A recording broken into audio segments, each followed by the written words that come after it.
Oye Israel, el Señor nuestro Dios, el Señor uno es. Muy buenos días tengan todos ustedes. Estamos iniciando la mañana del día 8 del mes séptimo del año 2025, martes, donde nuestra comunidad ha separado este día como ayuno congregacional. Una dieta mental que se refiere a practicar todo lo que hemos aprendido, que nada de lo que nos sucede en el mundo exterior no sucede si primero no pasa por nuestro interior. Nuestro cuerpo debe ser templo, receptor de todo lo que pasa a través de pensamientos y se convierten en sentimientos y luego en acciones. Por eso, pues hemos estudiado y escudriñado cómo funciona el cerebro, la mente del ser humano y cómo poder nosotros renovarnos en el espíritu de la mente y alcanzar de nuevo esa capacidad de ser fiel al pensamiento del Creador y al pensamiento de la creación. Cada pensamiento es una inteligencia, esa inteligencia sagrada, esa inteligencia sublime que tiene el conocimiento de todo, pues se prostituye, se cambia y se adultera. Y es allí donde vienen las consecuencias de enfermedad, ruina, miseria y muerte. Bueno, para aplicar estos principios a nuestra vida tenemos las herramientas de las Escrituras. Hoy tenemos un tema especial, destruyendo al destructor. ¿Qué es lo que nos destruye? ¿Y cómo destruir aquello que nos destruye? Balac, el destructor, una personificación de un sistema de creencias, de gustos y de modas que establece un cambio en la manera de pensar, pero no un cambio para lo positivo, sino para lo negativo. Balac, el destructor, vio que venía el pueblo de Israel triunfando.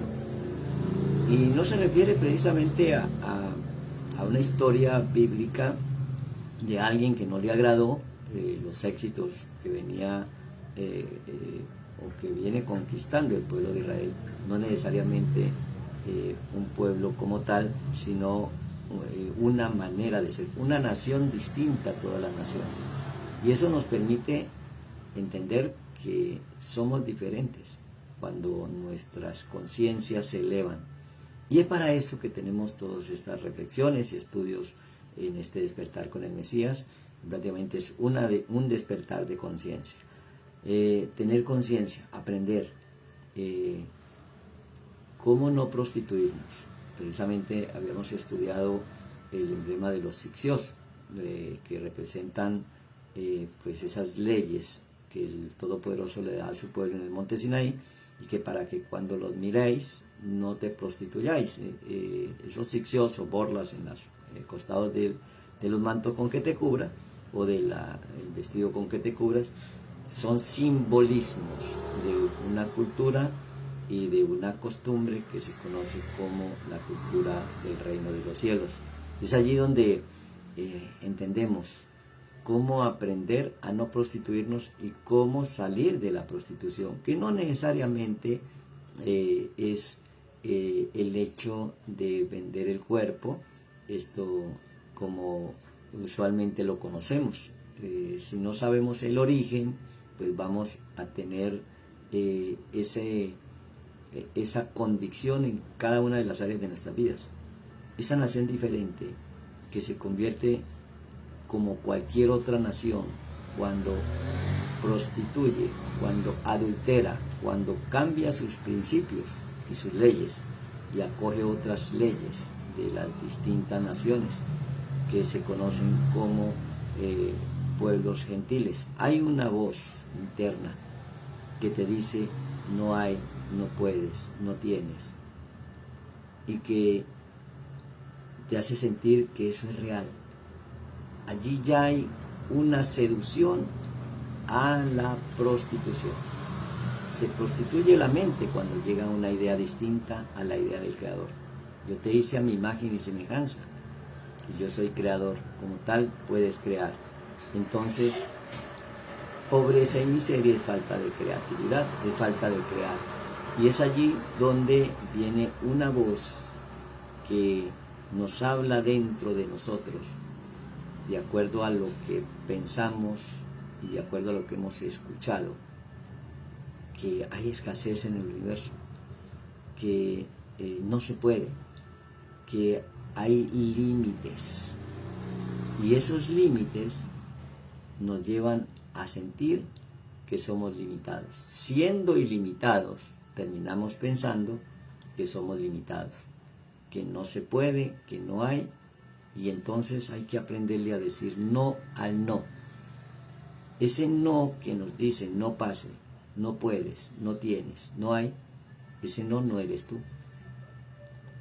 Ese es un ser terrenal que tiene una mente prostituida o adulterada. La mente es simplemente una vasija, y a esa vasija entra por los sentidos, pero también por el torrente sanguíneo, información, algo que toma forma. Pero cuando miramos que no somos la mente, ni somos esa información, que somos una conciencia que ve, entonces esa voz que te dice que no puedes, que no tienes, que no hay, no eres tú. Y como no eres tú, y tú eres una conciencia, puedes cambiar esa conciencia. Y esa es la batalla en el ser interior. Todo esto está registrado en parábolas en la historia de Balac, el destructor, que contrata al falso profeta Balaán, el que le enseña al pueblo de Israel a comer cosas sacrificadas a los ídolos y a cometer fornicación. Entonces no estamos condenando la condición de una persona que está ejecutando esas acciones en lo físico. Estamos yendo al origen, a la causa, no a la consecuencia. Por eso cuando a Yeshua le llevan una mujer que ejercía esta profesión, no la condena, la libera. Y esa es nuestra liberación, porque un gen es de acuerdo a la semilla que vibra en el corazón. Y el corazón siente. Y ese sentimiento vino del pensamiento. Cuando el pensamiento está cambiado, cuando el pensamiento no es conforme a la idea del Creador, a eso se le llama adulterio, adulterar, adulteró el estado original. Y también se traduce como impuro, o tumá. La palabra tumá en hebreo quiere decir impuro o no apto. Entonces una persona que ha dejado entrar a su mente ideas que no son conforme a la idea del Creador, ya tiene una contaminación, una adulteración, y ese adulterio los lleva a prostituirse. Entonces no se trata de condenar a una persona o a alguien que está ejerciendo esa profesión. Se trata de cómo a mí no me sucedan esas cosas, y si me suceden, poderlas reparar y también ayudar a que otros que deseen, en el momento que deseen, repararlo. O sea que vamos a las escrituras donde dice en el principio,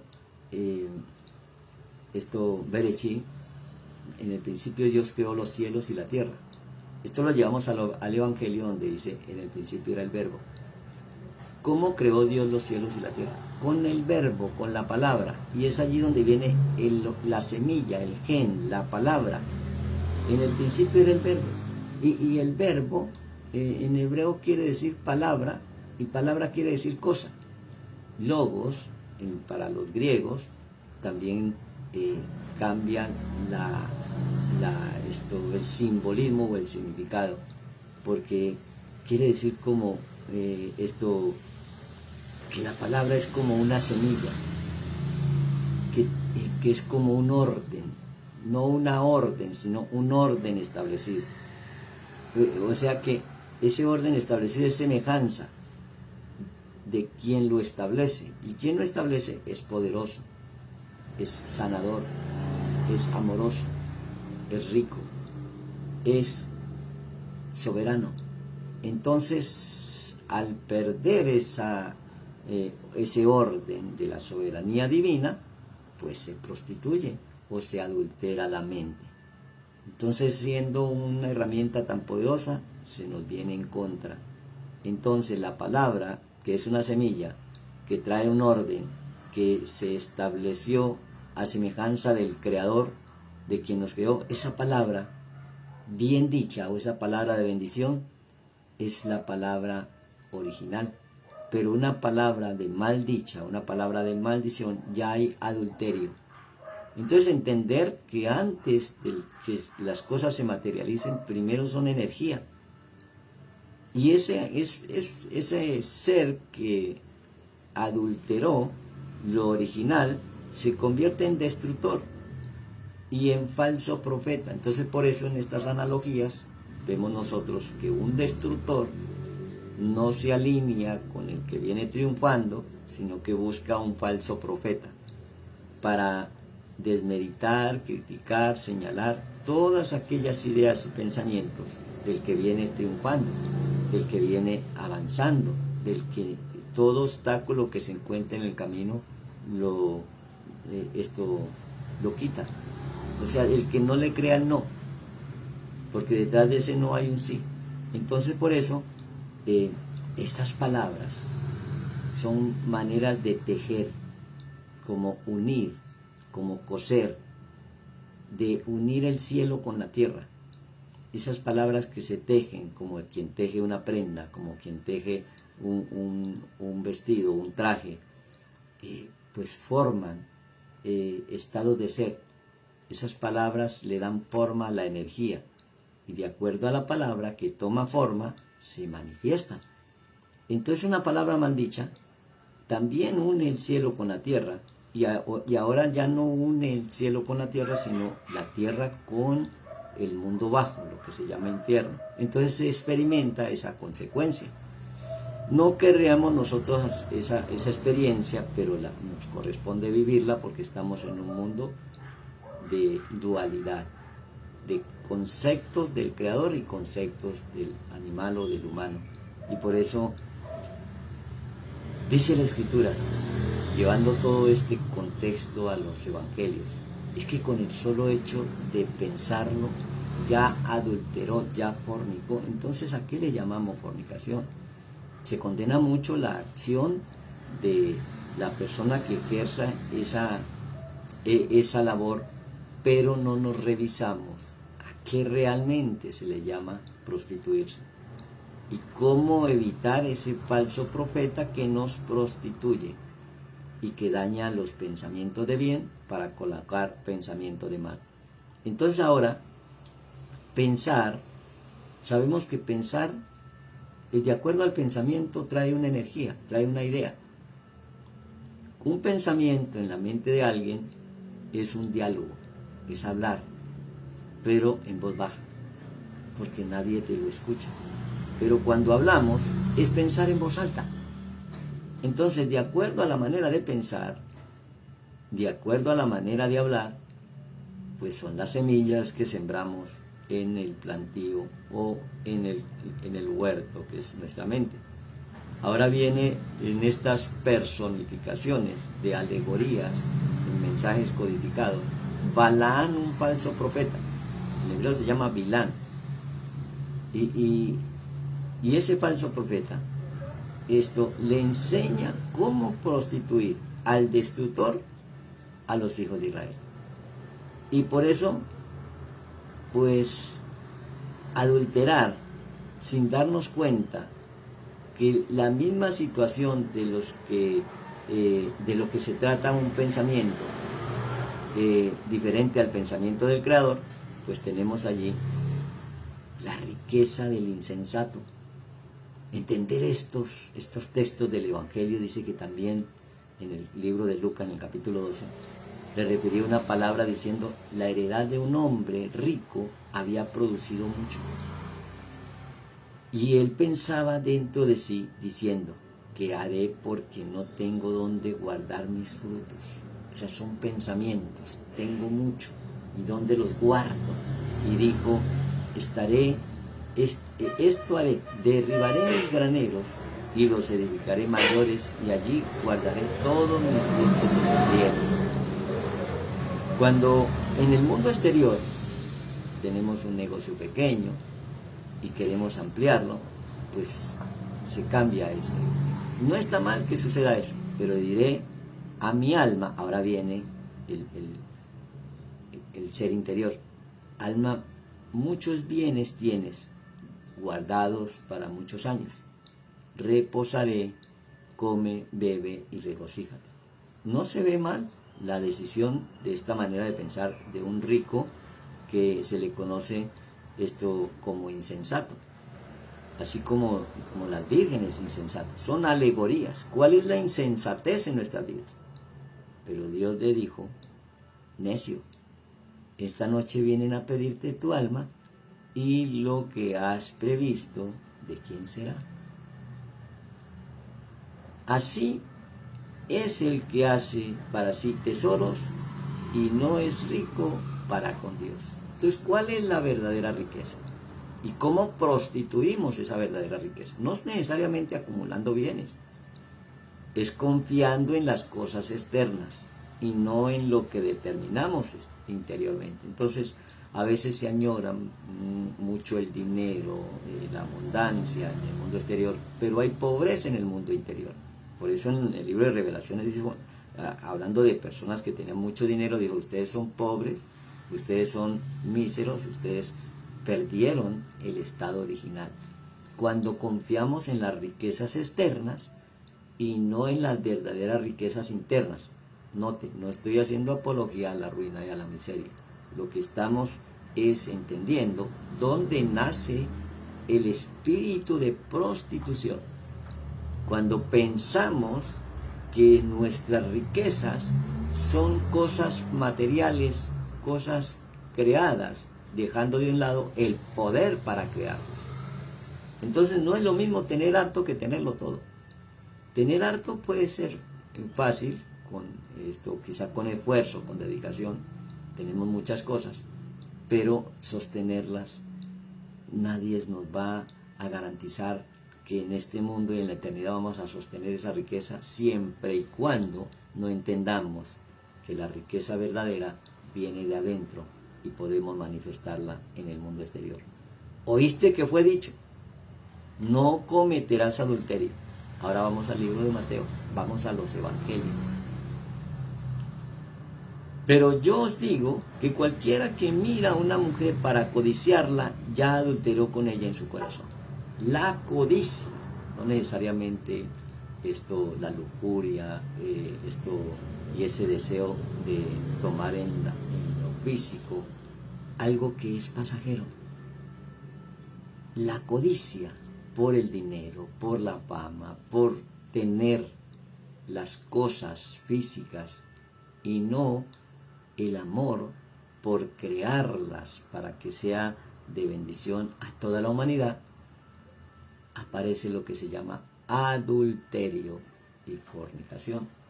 Aparece también lo que se conoce como ídolo, porque es una idea contraria a la idea del Creador.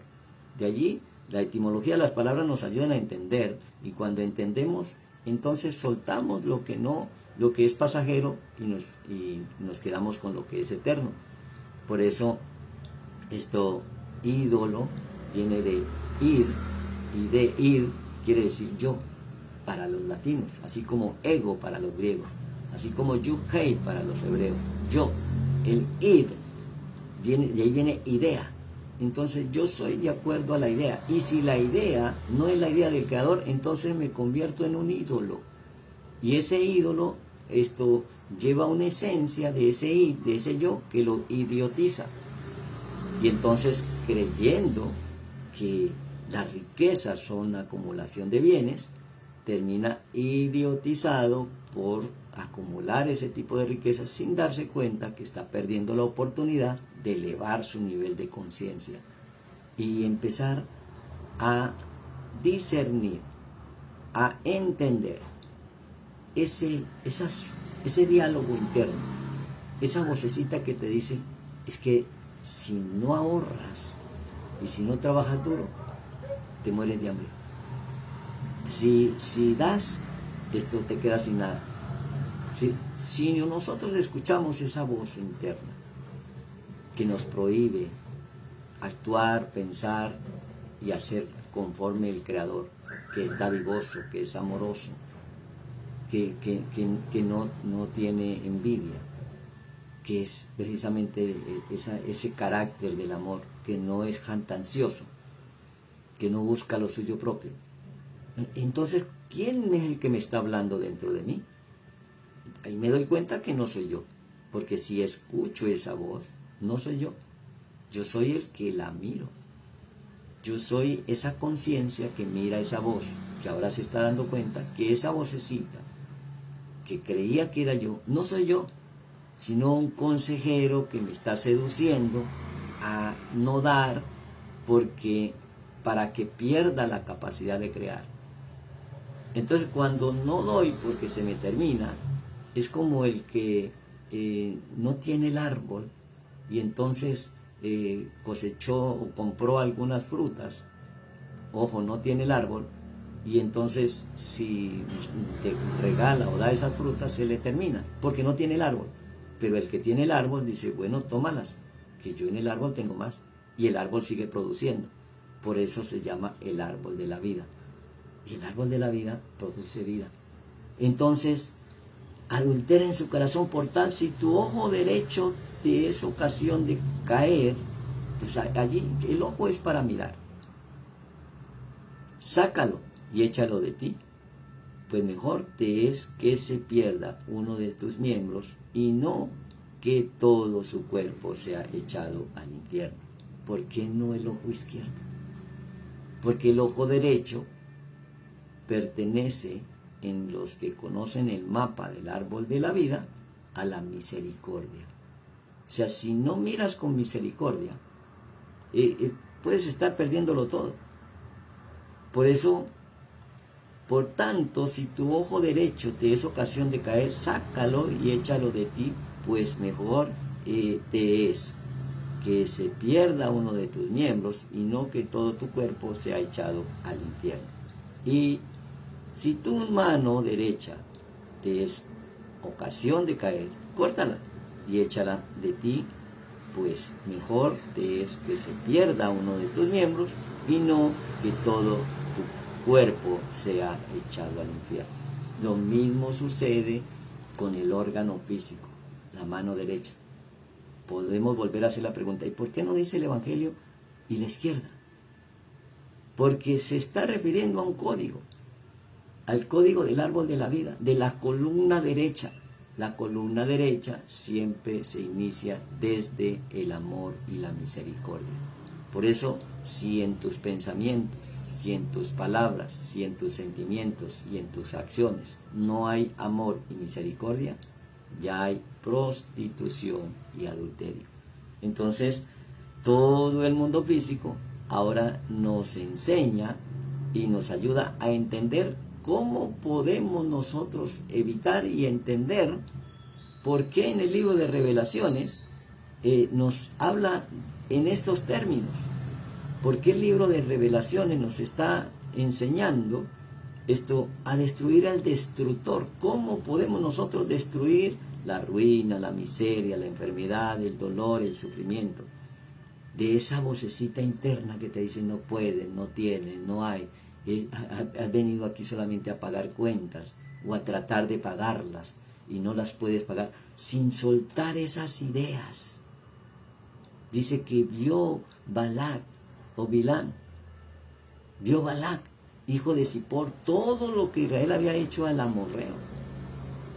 Y Moab tuvo gran temor a causa del pueblo, porque era mucho, y se angustió Moab a causa de los hijos de Israel.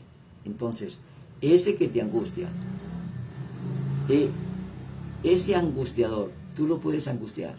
Ese acosador, tú lo puedes acosar, entendiendo que todo se inicia desde una idea, que se convierte en un pensamiento y a su vez ese pensamiento en un sentimiento. Y si esa idea no es la idea del Creador, entonces es un ídolo. Y si ese ídolo es lo que germina en el corazón, entonces ahí nace un idólatra. Y como esa idea no es la idea del Creador, entonces lo idiotiza. Y nosotros no somos el hijo bobo. Nosotros somos príncipes, porque somos hijos de luz. Cuando entendemos que no somos lo que decimos ni lo que pensamos, sino que somos una conciencia que ve lo que piensa y lo que dice. Y ahora, desde esa conciencia, puedo cambiar el pensamiento y el sentimiento.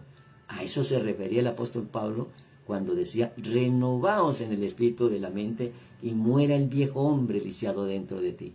Entonces no se trata de condenar a la prostituta, se trata de liberar y saber que quizás nuestra mente ha estado prostituida porque le escuchamos la voz, el pensamiento de quizás palabras que entraron por nuestros sentidos y quedaron allí en el inconsciente, y que cada vez que se nos presenta una situación en el mundo físico, te dice no puedes, no hay, no tienes, es peligroso. Porque ese es el yo que te idiotiza y no te deja avanzar. Cuando quitamos ese yo, nos volvemos indestructibles. Cuando quitamos ese adulterio, ese ídolo, que no es una esfinge, no es una imagen en el mundo exterior. Todo lo que se manifiesta en el mundo exterior, primero viene del interior. Entonces, si vemos a una persona confiando en imágenes, en figuras de metal, de yeso, de madera, que prohibió el Eterno, no es para condenarlo, es para entender que esa persona tiene su conciencia cauterizada y que ahora confía más en lo creado y no en el poder creativo que tiene. De eso se trata. No se trata de condenar tanto al adúltero como a la adúltera. Se trata de entender que antes de que eso suceda en lo físico, primero sucede en la mente y en el corazón. Vamos a reflexionar y vamos a hacer una pequeña oración de meditación. Y decimos, Padre, en esta mañana he entendido que todo lo que pienso es por una idea que entró a mi mente. Y si pienso en las deudas, en los problemas, en las dificultades, son ídolos, son ideas que no son nuestras, que alguien nos las introdujo y nosotros las recibimos. Hoy soltamos todo pensamiento, todo sentimiento y anulamos toda palabra negativa, porque sabemos que la palabra no regresa vacía. Sabemos que la palabra es una semilla y hoy hemos preparado la buena tierra para recibir la semilla, la palabra de sanidad, la palabra de abundancia, la palabra de prosperidad, la palabra de destructor del destructor, una palabra que destruye lo que no conviene y que construye lo que me conviene. Porque yo te he puesto para derribar, para destruir, para asolar, pero también te he puesto para edificar y para plantar, como dijo el profeta Jeremías. El Todopoderoso le está diciendo en esa vocecita interna que ahora moldeamos, te perseguirán, pero no te destruirán, porque yo ya estaré contigo donde quiera que te vayas. Yo he puesto mis palabras en tu boca, y te atacarán, pero no te vencerán, porque yo ya estaré contigo donde quiera que vayas. Vamos a poner en práctica en este ayuno congregacional, en esta dieta mental, esto que hemos aprendido en esta mañana, no necesariamente aprendido, sino esta conciencia que hemos creado, para que cada uno, en su propio estado de ser, empecemos a cambiar y a transformar nuestro mundo exterior desde el mundo interior. Buena mañana, Boker Tov, y nos vemos luego.